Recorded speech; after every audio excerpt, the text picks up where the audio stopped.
Okay, hi everyone, welcome to AXG versus WoG. This is our last game for day 1. Sorry for the 2-day break, but as we can see, into the game we go. First 2 survivor picks will be Toki and Nyan coming in with a Seer and an Antiquarian. Now the next 3 hunter bands from Metal are Priestess, Female Dancer, and Toy Merchant. Currently Atto will be the next pick and Lim will be the last pick of the team, but allowing Seer to come out is already, it's really bad to let a Seer come out, especially if you're a single hit hunter. No matter what, at the end of the day, Seer will always stay on top of the meta, right? As we can see here as well. Alongside with the fact that if an anti is also here as well, it's kind of like saying, okay, Seer's gonna get chased. If Seer uses Owl, anti can come harass. Anti's harass basically allows Seer to farm owls easier. Alongside with the fact that an entomologist also came out from Atto, and alongside with that, mercenary being the last ban, Lim also coming out with a first officer. The mercenary had to be banned there. This team comp is way more than enough perfect if they don't ban Mercy. But even if they do ban Mercy, you still do have the likes of first officer in this case scenario here.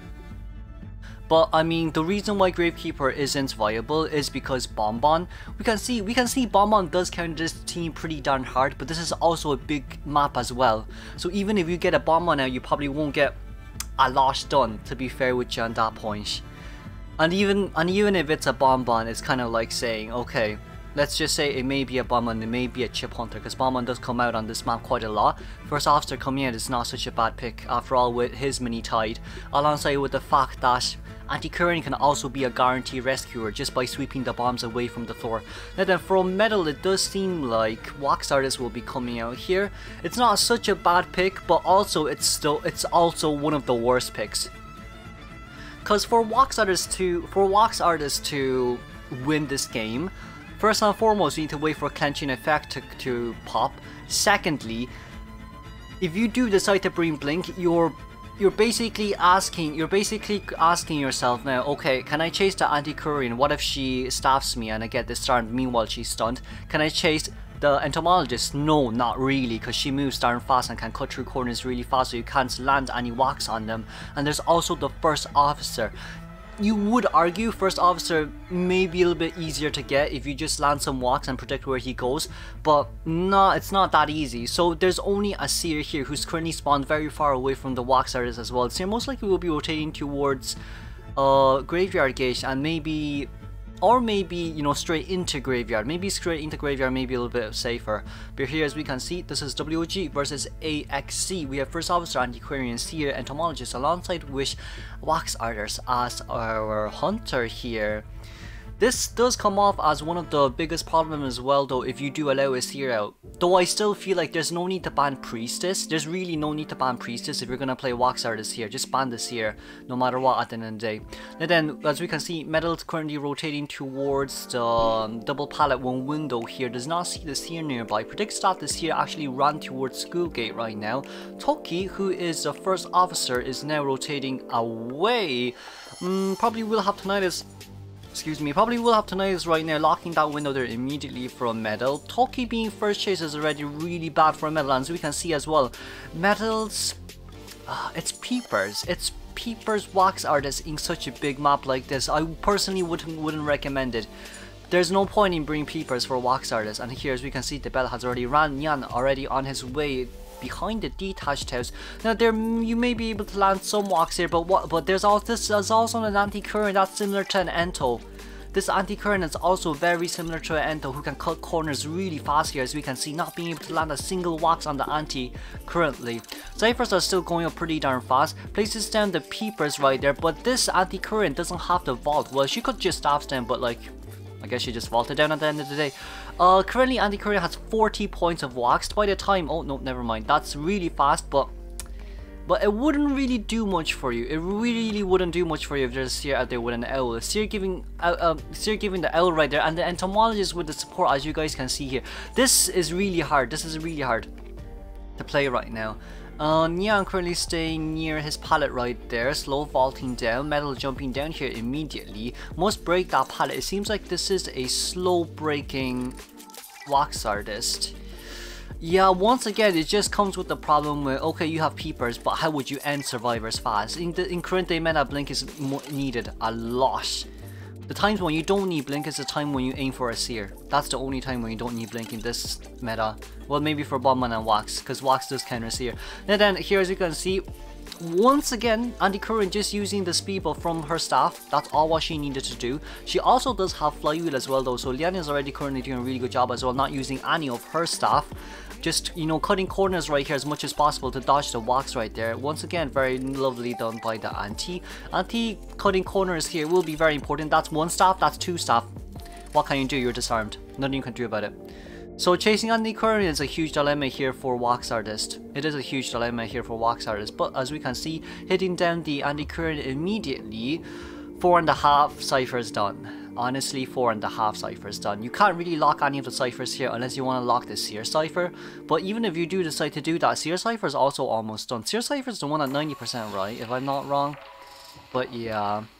But it's also with the fact that, okay, you lock this cipher, you're not going to be... Oh, there we go. Locks the cipher right there. It seems like Seer cipher will be the last cipher.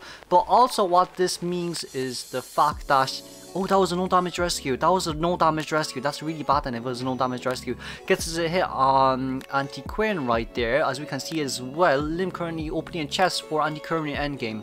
It's not a bad choice, I guess. It's not really that much of a bad choice. First officer will most likely be rushing the cipher with Seer. First officer will most likely be rushing the cipher with Seer. And here, as we can see, Nyan not being able to give the phase 2 presence for metal. Very nicely done. Honestly, very, very, very nicely done by the Anti-Current right here. Now, Lim Essential going behind this building right here most likely will be stalling out a little bit more time. Should not use her beast though. Not able. You just shouldn't use it in this situation here. And then gets the hit right there immediately. Lim wants to body block, but I don't think it's necessary as of now. I mean, I guess, yeah, the bees are there for a reason, but there's not that much you can do here. There's not that much you can do here. There's really not that much you can do here. What Nyan is doing currently right now is he's waiting for... No, not what Mel is doing right now. Oh, there's a tram. What Mel is doing right now here is he's waiting for maxed and then immediate hot wax downing, which only if you're green ping, it works like that. But here, as we can see, so that's one, that's two. Gets down immediately. Okay, 8-second disarm. Very nicely done. There should be an item near... Entomologist, no, not entomologist, near Anti-Current though, but sadly the ciphers were locked, so it is what it is at this point of the day. Gets the Anti-Current down. The flywheel didn't really pop out properly, but if you do decide to check it, then it's going to be a 3-man escape for the survivors. Let's congratulate AXG for getting a 3-man escape right here. Now moving on to second half. Okay, on to the second half we go. It's 3-1 to AXG right now. It seems like DMing is going to be coming out from AXG's Hunter side alongside with a Seer band, so it's most likely going to be a Priestess Anti-Current coming out then for Ever Sleeping Town. With the current band pick rules, I would say yeah, the more bans there is the better, but it also allows the survivors for game 1 to be a little bit more stronger. Cause the ban, like they give more bans so hunters can play easier, but for game 1 is more of a... NetEase wants to lean it towards hunter side is what I think. Right, because like survivors can't ban any hunter, so then you can just play your whatever main hunter you have for like 5k games and play them and see if you can win or not. But only having one ban first and not banning two is going to be really hard considering the meta currently where you have Anti-Current, Priestess, Seer, Mercenary. Who else is there? Forward question mark? But yeah, there is still a lot of viable picks here from the survivor side. Now then, from AXG DMing side, it seems like Embalmer has been banned alongside with a Prospector and Psychologist. It's not bad overall banning Embalmer if you want to get more than a tie. But also banning Embalmer simply means you are not a Dream Witch. But coming from the survivors here, it seems like they chose a team comp to counter Dream Witch. So I'm not sure about that anymore. Now then, okay, we have Tai going Barmaid, Bam Bam going Priestess, Maru, Anti-Current, and Scorpion is going Mercenary. I think having the the main 3 meta survivors here is really good, and Barmaid is kind of just a fill-in for Mercy rescuing without getting healed. It's simply what I think. Then from DMing, it seems like Clerk will be coming out wanting to aim more than a tie, well, more than a 1 kill, I guess, wanting to aim for a tie right here. It's gonna be a little bit hard. It's gonna be a little bit hard for Clerk to come out for game 1, personally speaking. Clerk is meta. Yes, I don't disagree, but only under the condition that she banned all the counter bans, honestly, from Clerk's side. Then this is round 1, second half of Ever Sleeping Town. The best way to chase, no one's really the easy chase right here. No one's really the easy chase right here. As we can see as well, Barmaid spawning very close towards the Clerk. But even if you are a Clerk, going against the Barmaid doesn't mean that you're going to be able to hit the Barmaid down ASAP within the time that she's drinking her Dublin, considering the fact that she may either bring Flywheel, which of course would extend her tight kite, and also the fact that she has Dublin speed boost, or she can just max stack her triple speed boost. 1 wine, 1 Dublin, 1 window speed boost, another pallet speed boost, and another speed Dublin speed boost. You're not going to be able to get the Barmaid down really that fast. And of course there's going to be Priestess portal support as well, alongside with the fact that Anti-Query may come and harass a little bit. So this is going to be really hard for the Clerk to do anything, unless Clerk decides to chase after Anti-Query in early game. Now then, here as we can see, vaulting out of the window, getting the first record right there. Does Clerk have excitement is the main question right now. Going inside, oh no, decides not to go inside Graveyard anymore, realizing that no, it is a excitement, oh, it's an excitement Clerk. Excitement Clerk isn't bad overall, but the problem is, where are you going to use the excitement? Are you going to use it endgame, or are you going to use it very early on if you want to get someone down ASAP, like a Priestess or a Antiquarian, let's say? Oh, here we have again Tram Senpai, not really doing that much here, helping out the survivors. Didn't really block any field of view from the Clerk. And then going down there immediately, it seems like Clerk wants to bait out the Priestess, and it seems like Priestess is already, oh my lord. Taking the tram right there, it seems like they have calculated the time for when tram is gonna come and when tram is gonna go. So that's very well done by WoG size, I guess, because their ciphers are gonna start popping a little bit faster now. Well, I mean, their ciphers aren't fast, it's already 1 minute into the game and there's only 350%, but it's also the fact that because there is no ciphers opened and there hasn't been any hit on the Priestess. Priestess still has another portal that I highly doubt she's going to use. Gets a normal hit right there. Most likely will be putting away as much distance here as possible just in case a blink may come out. Then they're recording onto Yunomaru right there, the Antiquarian. Batman creating a little bit more distance, getting the portal out, rotating back towards Graveyard. She has her window vault boost there ready though. So this will be a little bit of a problem right here. Now then, vaulting over this window, getting the record. It's gonna take a while. It's 2 minutes into the game now. The ciphers are moving a little bit slower because they're trying to support the Priestess a little bit. But if Clerk decides not to blink here, then it could get real ugly for the Clerk, because the survivors can predict that you have excitement. Now then, gets the hit on the Mercenary right there, very well done, very nice body block. This is not good. Personally speaking, this is not good. Priestess, this 4th portal is already out now, and 4.5 ciphers done. If there's still going to be no blink coming out, then they know it's going to be an excitement. That's the problem with Excitement Clerk. That's the problem with Excitement Clerk. It's the fact that you can't really get any survivor down early, and if there is a forward here, then forward can just come keep harassing.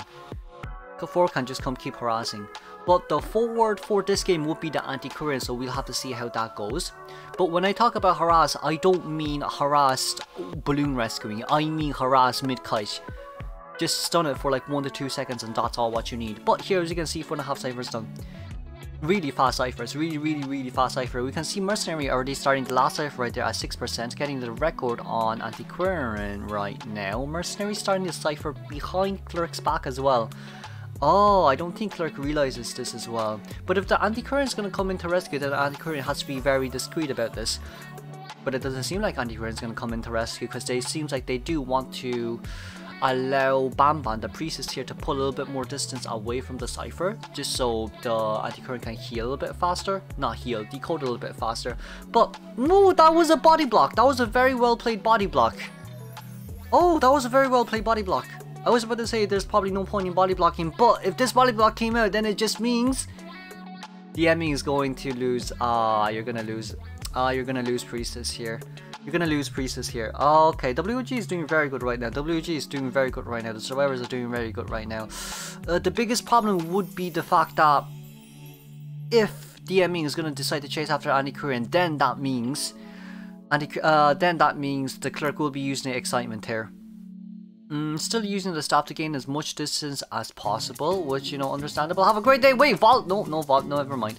I was about to say she can use her staff to dash through the hunter or dash the other side for the sake of it. But if we're gonna see here, I don't think it matters. Honestly, changing targets here, I simply don't think it matters. Now then, doesn't have one record, can definitely record onto the Priestess right here. But the sole problem is the fact that this is a new survivor on chair, so they have 60 seconds to open a new cipher. They can open an extra cipher if they wish to do so, honestly. Priestess can long portal towards Barmaid, even better. 2-on-1 cipher, what can you do? Nothing. A mercenary can come rescue again. That's the biggest, getting the no damage rescue right there. That's even worse there now for the survivors. That's one staff. Mercy has to run away now. Mercy decides to body block. I mean, if Mercy wants a body block, I understand, but gets the body block right there. Very well done. Puts the pallet down, gets the pallet stun, and the Anti-Korean is 10,000 miles away. Well, isn't that great? As we can see, the other two are currently decoding right now. Records onto the Priestess, but Priestess will not be decoding at all. It seems like Priestess will be leaving the cipher very soon. That cipher is currently 40% right now, and Anti-Korean and Mercenary most likely will be self-healing each other. Oh, but no, it doesn't seem like they're doing so. Mercenary is on S pallet right now trying to rush that cipher open. Understandable, once again. Why? Because currently WoG has a huge advantage. Huge advantage. It's also the fact that they also do have items, except for Barmaid maybe, so like one of them definitely has to go out to look for chests. As you can see here, Priestess is currently doing the task of opening chests and looking for items for both Barmaid or Anti-Korean to use. And then it's up to Yunomaru once again. Yunomaru is currently at full health, gets the hit back right there. Perfect body block there done by Barmaid. Very good body block done there by Barmaid. But records onto the Mercenary. Mercenary has to get healed by Anti-Korean, I assume. No, by Priestess, I assume. If it's a Priestess healing, then it should be a little bit faster if I'm not wrong. But here, as we can see, Priestess healing Mercenary, and also the other two survivors, Anti-Korean and Barmaid, are self-healing each other as well. Mercenary able to heal Priestess up to full health. Now, here's the biggest problem. You can't chase after anyone anymore. Priestess has 2 portals for endgame, and the survivor, all of them are just self-healing by this point. So survivors, it's a huge advantage to survivors right now. What else can you do? It's up to DMing now to see if he can waste as much elbow pads as possible from the Mercenary to get the pallet drop down. Did that record? That did record. Okay, that may have changed some stuff, is what you guys may think, but it probably didn't change anything because there's only 50% cipher left. So what does Mercy have to do? Use the extra 15 seconds mini time there for himself and go towards the corner, so then Clerk will have a harder time in downing the Mercenary. Getting the hit right there, as you can see, trying to stall as much time as possible just for the fight. There's a tramp, just so Merc can't pull any more distance. But in exchange for that, there was an attack recovery disadvantage there, so that's a bit of a problem. Now here, as we can see, Anti-Korean coming in for the rescue. Clerk also does have excitement though, so that's a little bit different. Expecting the cipher right now, cipher's at 94%. Well, cipher's primed, I guess, at the end of the day. Now then, 98%, Bam coming in, destroying the portal, getting the no damage rescue, which is very nicely done. What they have to do now is Priestess has to take a hit. Priestess has to take the hit. Priestess has to take the hit. No, Mercy, don't come out. Priestess should have taken the hit there just for the fact that Mercenary can be at full health and take dungeon. But there's still a 1 elbow pad Mercenary right here though, so it's a complete different story here. As we can see, Mercenary, what can you do? Priestess still does have long portal though, but if Priestess is going to decide to stay here, it's going to be a complete different story. Mercenary pulling the elbow pad once again, and Barmaid has been recorded. Oh, that's a whole different story. Now that Invalid is currently activated at Graveyard Gate, Mercenary is trying to pull as much distance as possible. Mercenary is near the dungeon right now. Mercenary wants to take this dungeon so much. The Mercenary also got an extra elbow pad if I'm not wrong. He definitely picked it up somewhere. Wait, why did you use excitement? Why did you use excitement? There's 76 seconds left. There's 76 seconds left with detention. If Mercy can pull off another 40-second kite, they're definitely all gonna come rescue. They're definitely all gonna come rescue. Gets the vault over there immediately, breaks the pallet, and there goes Mercenary. It's a 3-man escape. It's a 3-man escape. It's a 3-man escape. So it's a tie right now for AXG and WoG. Survivors have done really well right here. Now then, let's move on to game 2.